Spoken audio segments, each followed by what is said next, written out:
Hello and welcome to my second ever video on this channel, which is also about House of the Dragon, which I was not expecting to be doing a second video on this, but after the recent airing of the Season 2 finale, I have quite a few thoughts and criticisms that I'd like to express.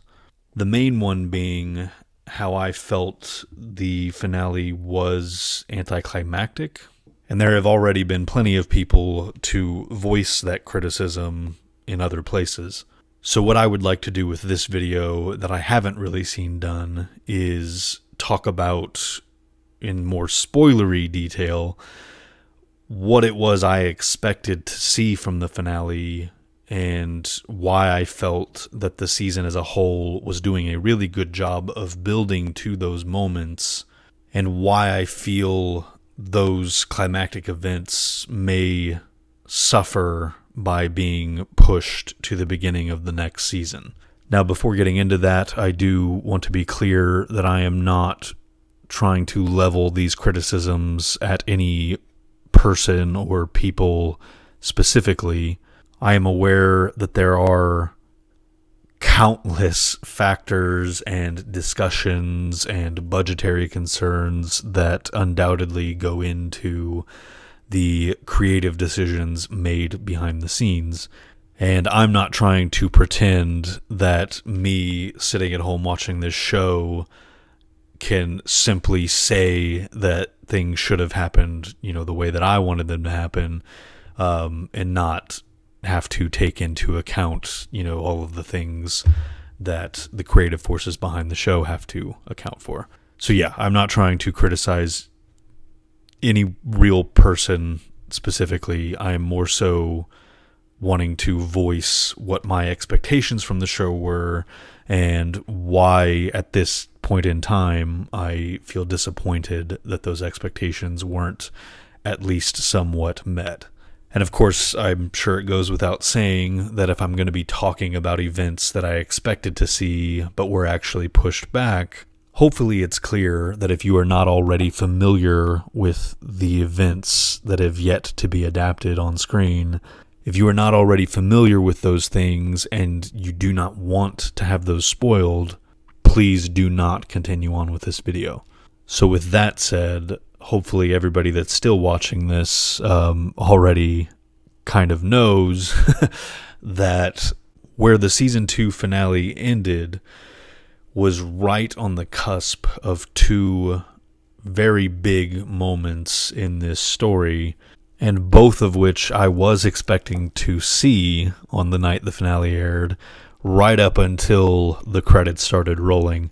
When the season started, I had no idea or expectation of, what the stopping point would be for the end of the season. I did briefly question if Rook's Rest was going to be the climactic event that the season would end on, but thankfully it became clear going into the fourth episode that we were going to get that as a midpoint event. And I definitely think that that was the right decision. But after that fourth episode, after we were at the halfway point of the season, I then asked myself, okay, so what's the next climactic event in this story? And that was the point at which I started to have an image of what we would see in the finale form in my head. And that's the point at which I started to pick up on certain elements of the story being told on screen and how they were seemingly building to that climax.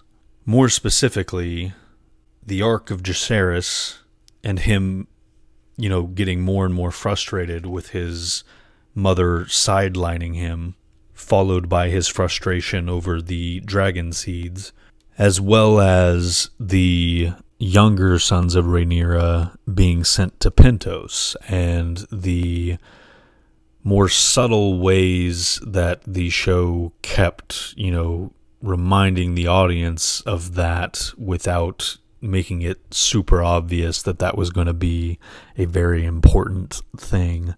Taking those things into account, I honestly believed that the season would end with two things happening simultaneously. The first being that Rhaenyra takes the throne, takes King's Landing, and the second would have been the Battle of the Gullet, in which Jace is killed. As we know in the show, Aegon and Viserys, Rhaenyra's youngest children and Daemon's youngest children, are being sent across the Narrow Sea to Pentos. And as we also know from the season finale, Tywin Lannister is now sailing with 90 warships of the Triarchy to go and break the blockade in the Gullet.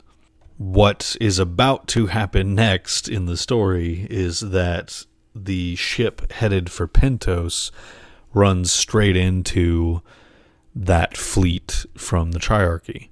When this happens, the slightly older brother, Aegon, is able to escape on his very young dragon and get to Dragonstone. Although that dragon, Stormcloud, is horribly wounded in the escape, and it dies shortly after they get to Dragonstone. But because of this, Jace is alerted to the fact that the Triarchy is on their way to attack this blockade, and he is therefore able to rally the Dragon Seeds as well as Corlys's fleet and prepare a counterattack. The Blacks are able to ultimately win this battle, mostly because of the dragons, but it is at a very, very heavy cost.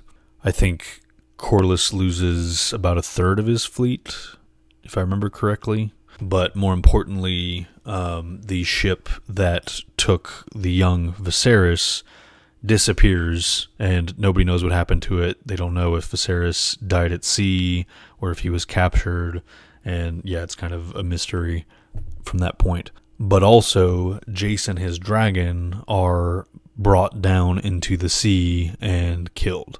And this battle takes place pretty much at the same time that Rhaenyra takes King's Landing and takes the Iron Throne. At least that is my understanding of it. I should disclose that I have not actually read Fire and Blood, which is the most fleshed out version of this story that currently exists. My familiarity with the story began with the Game of Thrones Season 5 special feature, A Dance of the Dragons, which was basically a 20-minute summation of this war and the bigger watershed moments of it. Shortly after that, I did read the book, The World of Ice and Fire, which got into quite a bit more detail. And then most recently, I have read the illustrated The Rise of the Dragon book, which gets even more specific in its telling of these events. So Fire and Blood is really the only thing that I haven't read, but from all three of those other sources, it is my understanding that the Battle of the Gullet and Rhaenyra's taking of King's Landing happen almost simultaneously. And in the show, I have expected that these things would be depicted simultaneously. Indeed, it still seems like they might be, but just not until next season. In the books, Rhaenyra takes King's Landing, and she does it without too much, if any, bloodshed. Although in the books, it should be noted, there's no indication that Alicent, played any kind of role in Rhaenyra being able to pull that off. In fact, the books suggest that Alicent tried to put up a fight, but that the city was surrendered by other people. But I'm going to talk more about that change later on. But to just real quickly finish what happens in the books, Rhaenyra takes the city, she takes the throne, and the first time that she sits the throne, it is said that she gets up from it and she is bleeding. And, according to legend or, the way people mythologize that moment, they say that the throne rejected her. The only other thing I want to say about how that plays out in the books that I haven't already said is that Yeah, basically Aemond and Criston Cole are marching on Harrenhal to attack Daemon and his forces, and when they arrive, they find that the castle's deserted. And at first, they think that he fled in cowardice, and, they think it's this great victory that they've won, and then they pretty quickly learn that actually Daemon, his dragon, and his army managed to go around Criston Cole's army and, evaded being spotted by Aemond and Vhagar, so that they could, with Rhaenyra, take King's Landing now that it was undefended by Vhagar and Criston's army. But okay, now that I've summarized, the broad strokes of what happens at this point in the books, I want to talk about how I expected to see it play out in the show.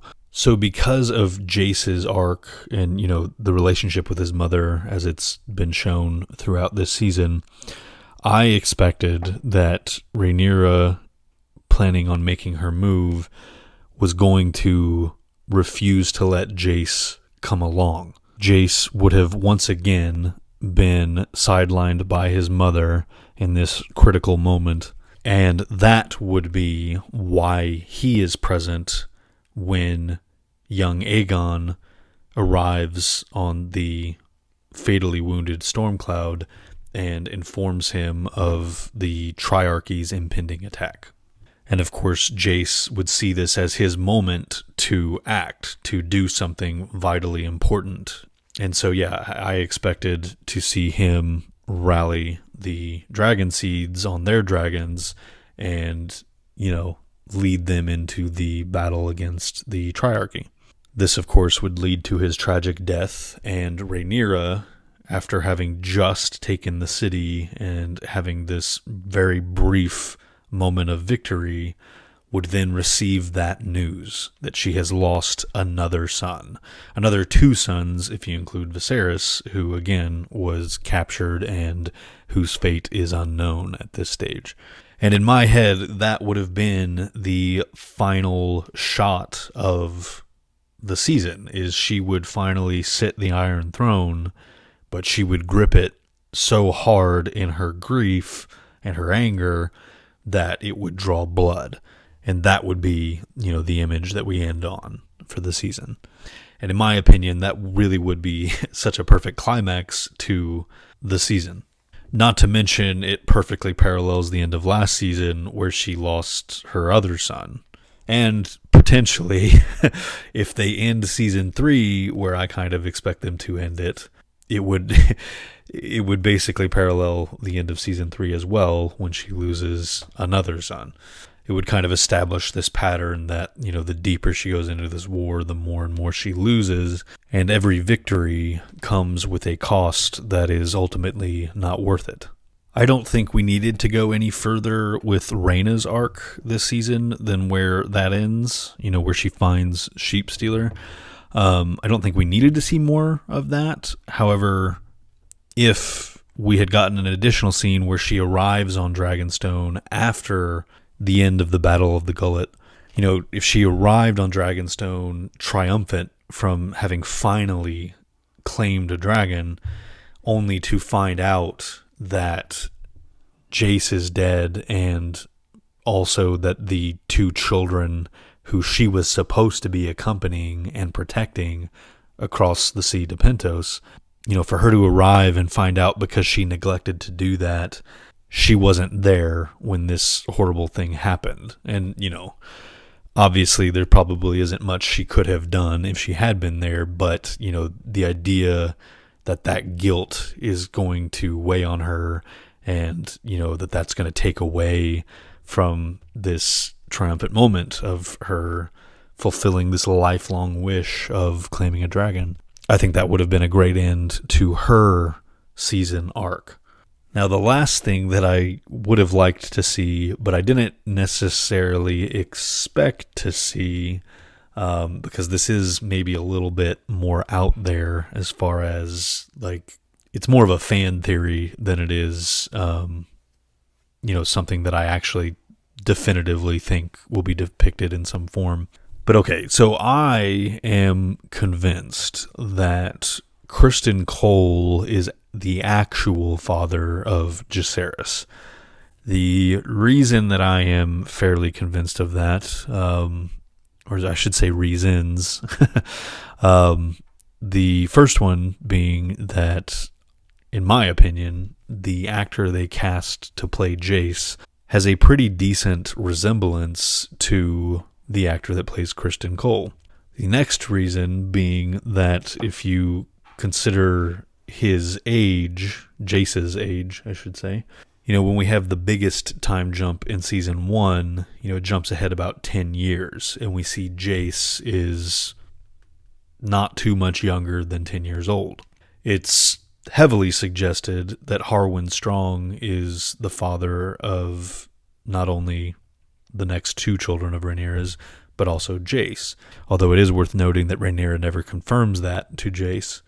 Is Harwin Strong my father?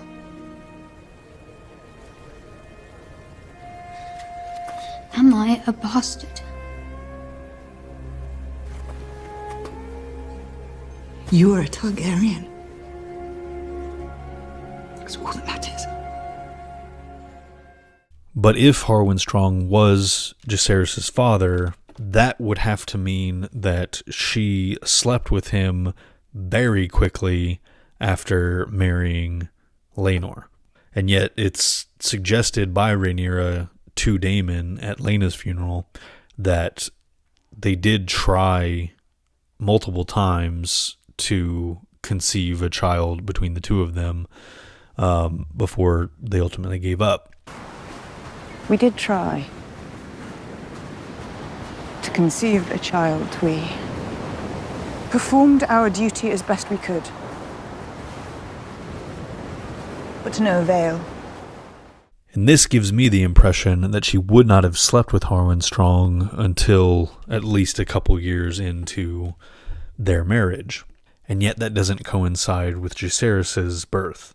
Which brings me to the final piece of circumstantial evidence to support this theory, which is that after Rhaenyra had sex with Criston Cole in season 1, the Grand Maester Maelys brings her the moon tea, and that episode ends with her looking at the moon tea, but it doesn't show her drink it. And in the next episode, Larys tells Queen Alicent about the Grand Maester bringing Rhaenyra that tea, and it seems to be assumed that she drank it, but the point is that we don't actually know for a fact that she did.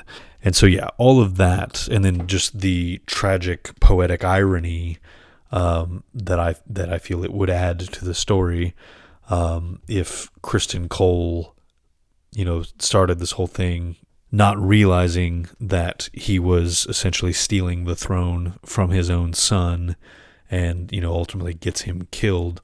I don't know. I really like that element being added to the story, or I would like it if that were to happen. However, that raises the question of how that would ever be revealed in a meaningful way to the audience, and it raises the question of, would it be meaningful to us if Criston Cole never discovers that fact? And for a long time, from my familiarity with the books I've read, it didn't seem obvious to me that there would be a way for the show to somehow reveal to Criston Cole this fact. Since we're getting into spoilers, we know that Rhaenyra and Criston Cole never meet again. We know that Criston Cole never meets Jacaerys again. So could the show really reveal that to us, the audience, and to Criston Cole in a way that would be emotionally impactful? And it was also around the halfway point of this season that it occurred to me how they might be able to do that. And it occurred to me because of all of the visions that Daemon was having while at Harrenhal, seemingly generated or, at least contributed to by Alice Rivers. We know in the story that at the same time Jacaerys dies, Criston Cole has just arrived at Harrenhal.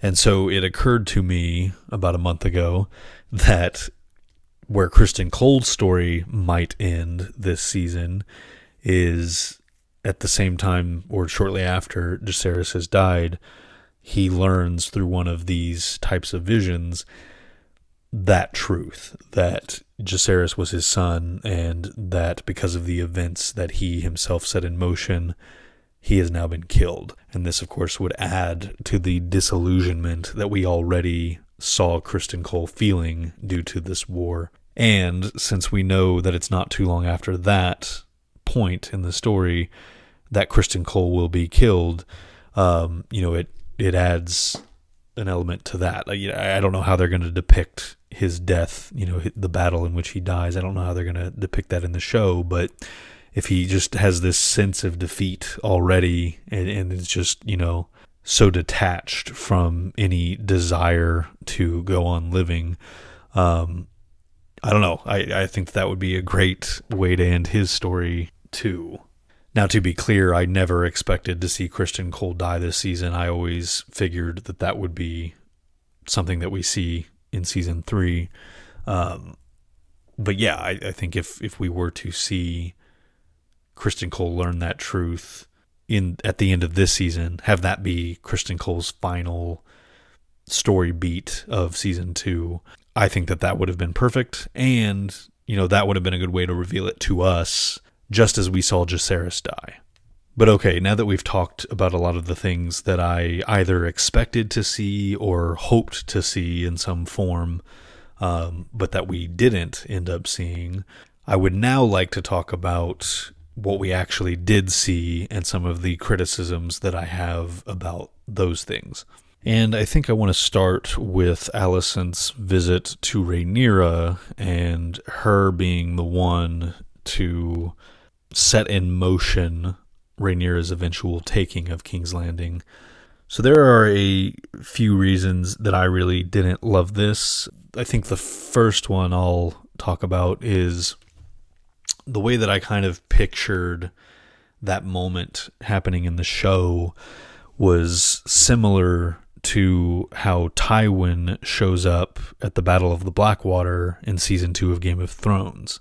What I mean by that is the episode prior to the Battle of the Blackwater, we see that Tywin gets multiple updates on things that are happening in the War of the Five Kings, and we then see him become resolved to take action, and, he prepares to march out. And Arya reasonably concludes that he's going to go attack her brother Robb. And of course, we, the audience, assuming that you hadn't read the books, were also under that impression. And so when you go into the next episode and, it seems like all is lost for Tyrion and Cersei and, the Lannisters, it's this surprise when Tywin arrives and saves the day. But it's a very well-earned surprise. And so, yeah, I kind of expected and hoped that we would see Kristen Cole and Aemond, heading for Harrenhal and expecting this big confrontation and battle to take place there. And then we would know that Rhaenyra was heading out to do something with Daemon, and you'd think that she was meeting him for that battle. And then you would see Kristen Cole and maybe Aemond arrive to Harrenhal and find it empty. And it would be like this, oh, what? Moment. And then you'd cut to King's Landing and you'd see Daemon and Rhaenyra actually came up with this idea. I think that would have been a more satisfying way for us as an audience to experience Rhaenyra taking King's Landing, to not expect it to happen. And then suddenly it has happened. And again, it's this climactic event of the season right before the rug gets pulled out from under us as far as, Jacaerys dying.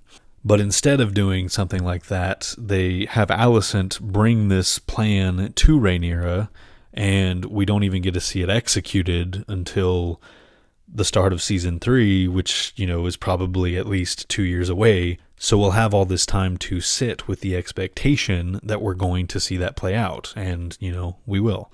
I kind of have a similar concern regarding Aegon's storyline, because that's another thing that in the books, it's kind of a mystery what happened to Aegon for a while. we don't really know where he went. When Rhaenyra shows up in King's Landing and he's not there, and Larys isn't there either, you can kind of assume that Larys had something to do with that, but you don't know where he is. And, you don't find out for quite a while.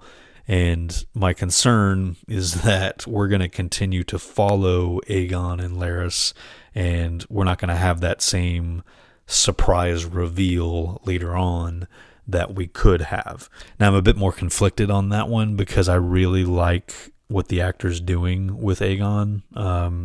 Particularly before he got injured, I really liked what he was doing with the character. So yeah, I was kind of hoping that they weren't going to just kind of not have him in the show anymore. But, ever since Rook's Rest, that character hasn't really been given a lot to do. And yeah, now I'm becoming concerned that it might have been the better course of storytelling to just have him disappear until he's relevant again.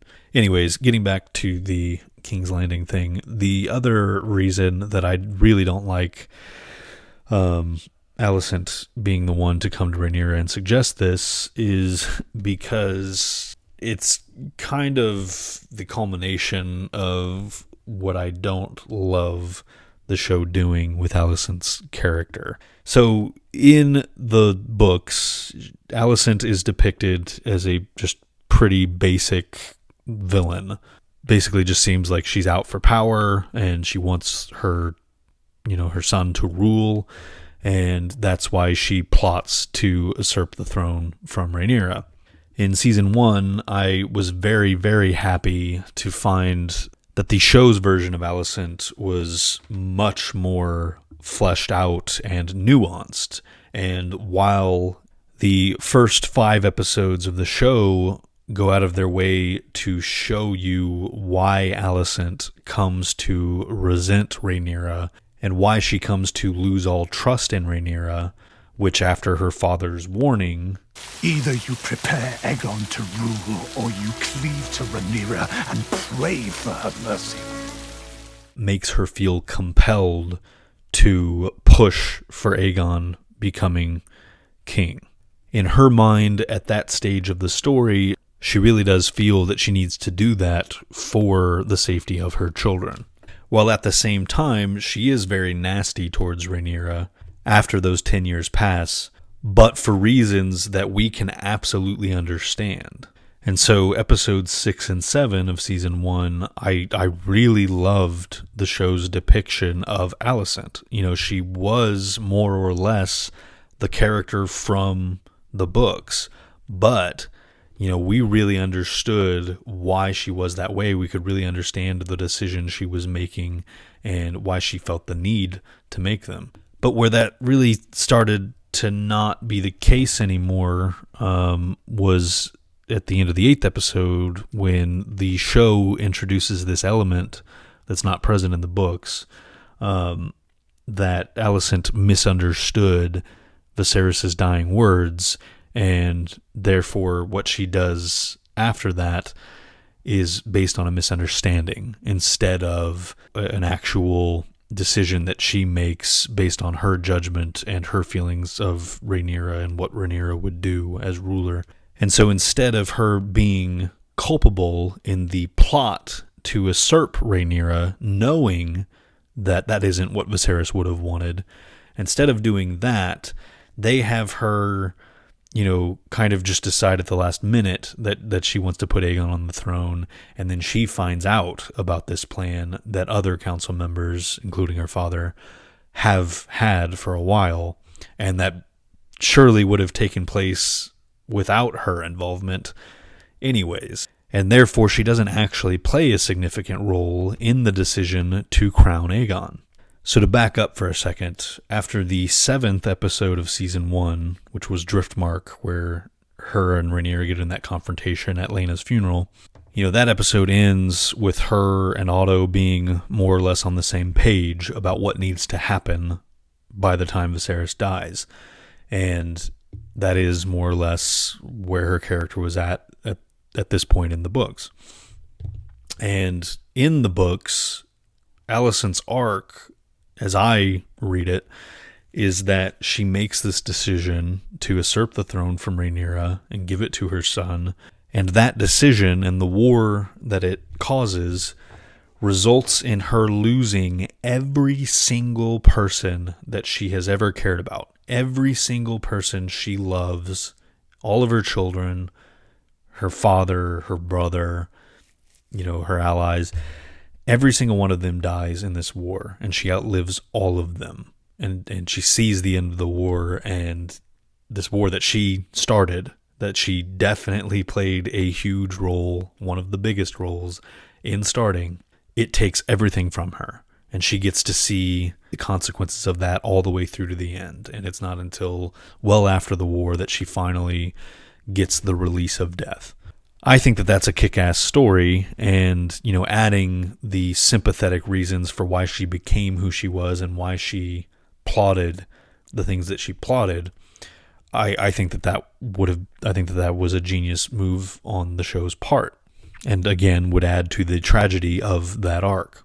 However, I feel like the show started undermining that once they, kind of took away Alicent's role in the decision to crown Aegon. Again, obviously she does become complicit at the very last second, but she was unaware of the plot that would have already taken place anyways, and therefore, it really takes some of that responsibility off of her.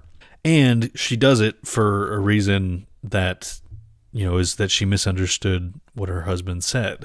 And, that kind of takes away some of the moral ambiguity of what she did. It kind of absolves her of that being a immoral decision. And I think season 2 of this show has really continued going down that road of taking away that moral ambiguity that Alicent as a character had in season 1, and I think made her a much more fascinating, flawed character. Basically by the time we get to this conversation with Rhaenyra in the season 2 finale, that scene is really Alicent addressing her character flaws from season 1, which was that, she felt that she had to go along with her role in this society, with what her father insisted was her duty and what she felt was her duty. These are the things that made her into the flawed character that she was. And in this scene, she's really relinquishing all of that. And that really has been what her season arc has been. Her season arc has been about her losing power, and all of these horrible things that happen in this war aren't her fault at all. Because she's just this woman who would have done things differently if the men hadn't taken what power she had away from her. And I'm not saying that that's not an interesting idea. I just feel like it's significantly less interesting than the more morally ambiguous character that we briefly had there in the middle of season 1.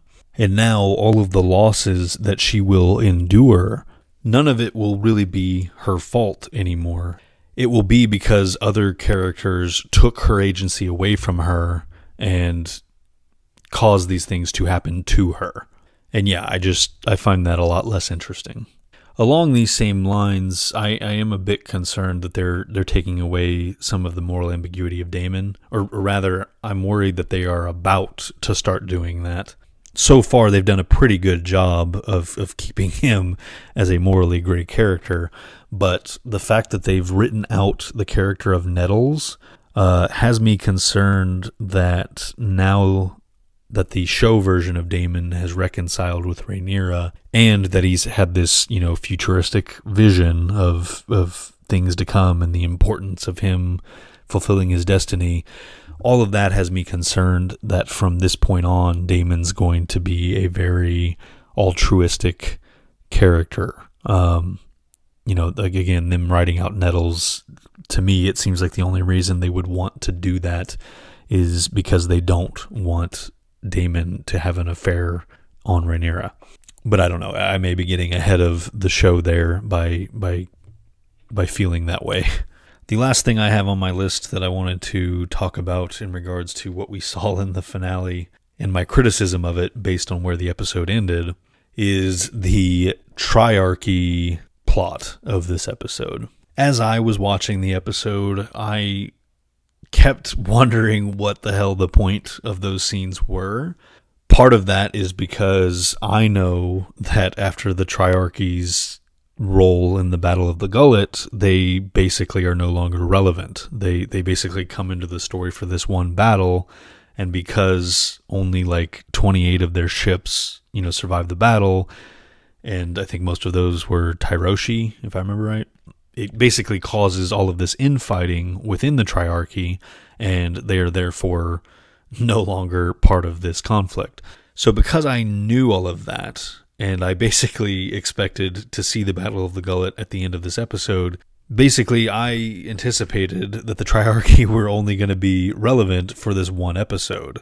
And even now, knowing that, the Battle of the Gullet will be next season, I still feel like they're only going to be relevant for like one more episode, maybe two.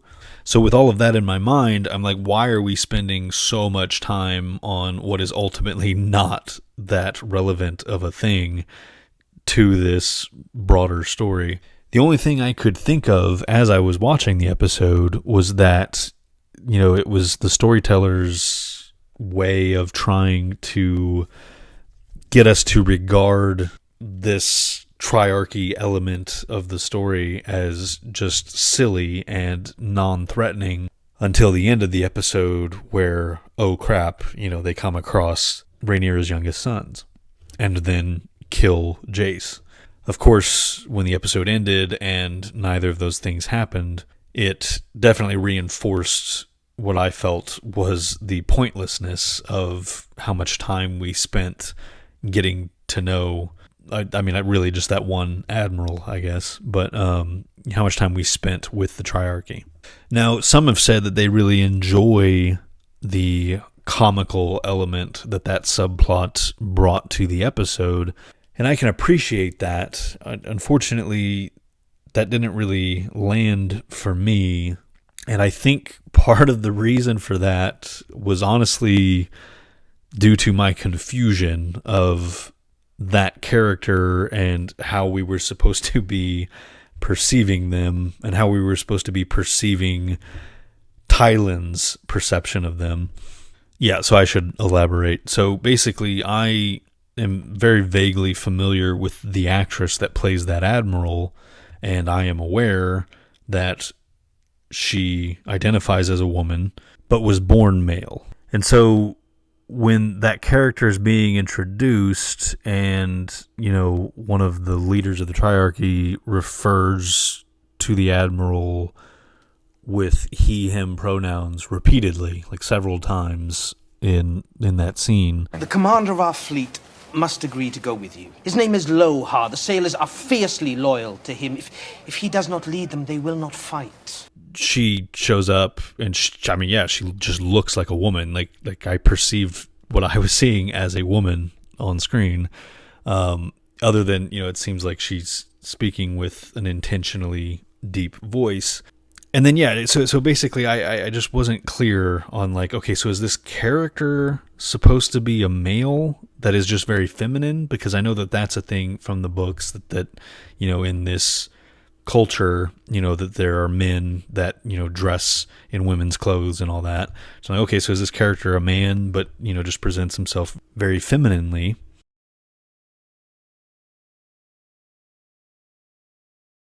Or is this supposed to be a woman and Tyland is perceiving this as a woman and is confused by that? And that's where the humor is supposed to come in. And then you get to the part where the admiral wants Tyland to sleep with her wives, and then I'm like, okay, well, does she want him to sleep with her wives because she's a woman and she can't get them pregnant? I mean, that was how I understood it in that moment.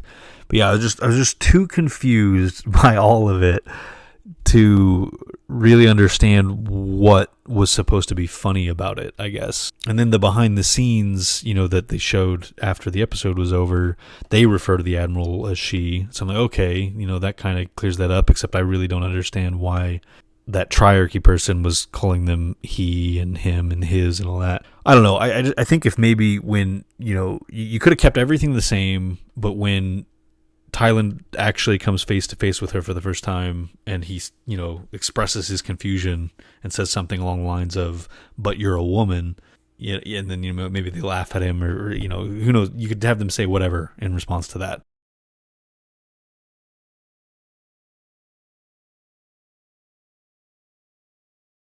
But if they would have just been clear that, okay, yeah, you are seeing a woman on screen, that is what you're supposed to be seeing, that is what Tylan's seeing, then I think I could have gotten into Tylan's shoes a bit better and, appreciated the humor of the scene more. I don't know that I still wouldn't have found it kind of pointless to the overall story, especially when every other subplot of the episode seemed so vital.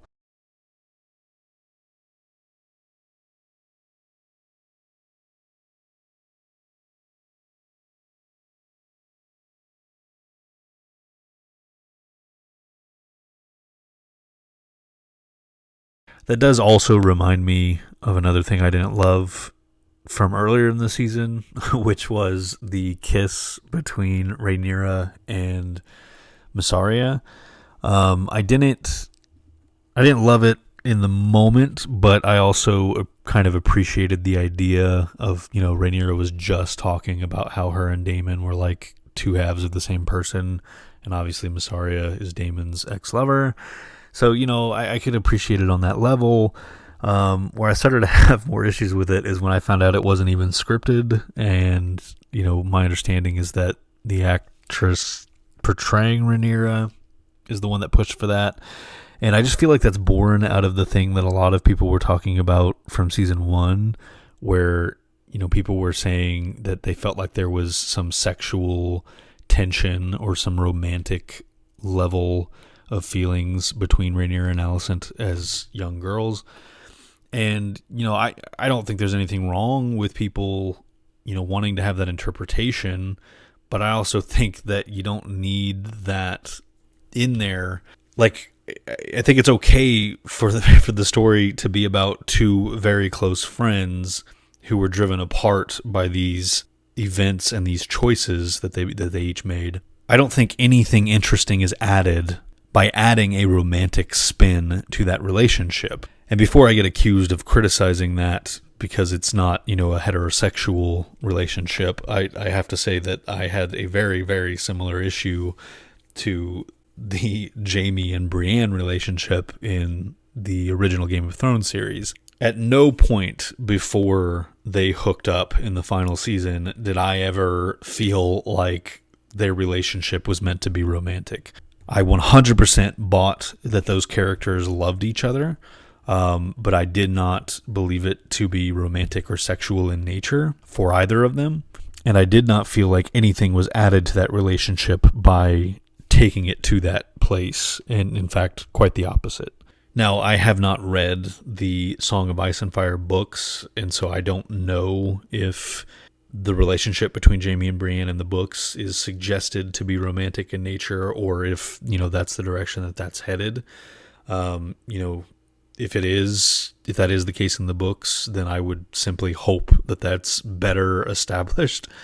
But yeah, I felt like their relationship in a more platonic, almost, knightly brotherly love type of way was more meaningful, for Brienne to want to be accepted in that way, as a knight, for her and Jaime to love each other as, brothers in arms, or, brother and sister in arms, however you want to label it. Hopefully I'm making what I'm trying to say clear, is that I felt like that was more meaningful than him being sexually attracted to her, seeing her in that more feminine way that, she never really cared to be seen in. And yeah, bringing it back to House of the Dragon, I feel like this is just another example of people adding layers to something that don't actually add anything meaningful to it. Now, I would love to be proven wrong as far as the Rhaenyra and Mysaria thing. I mean, maybe that will further develop in season 3 in ways that I'm not anticipating. Yeah, I certainly think that there are ways that they could surprise me, and that I think that'll have been a good choice for them to have gone that direction with it. The reason I'm skeptical of that is because I now know that that wasn't originally scripted, and therefore I don't think that they were planning to go down that road. So yeah, again, that's another thing where I guess we'll see. I don't know. It's getting late, and I'm losing my train of thought, and I think I've said everything that I was really wanting to say, so I'm going to go ahead and wrap this up. For anybody that may have ended up watching this, I hope that you found it worth your time. And there will be more videos on this channel. Probably not another House of the Dragon video for quite some time, but I do plan on talking about a great many other topics, usually related to film or television series. So if that at all appeals to you, please do subscribe, hit the bell notification so you'll be notified when a new video arrives. And liking and commenting on this video absolutely would help this brand new channel as well. But more than anything, I hope you'll come back for the next one.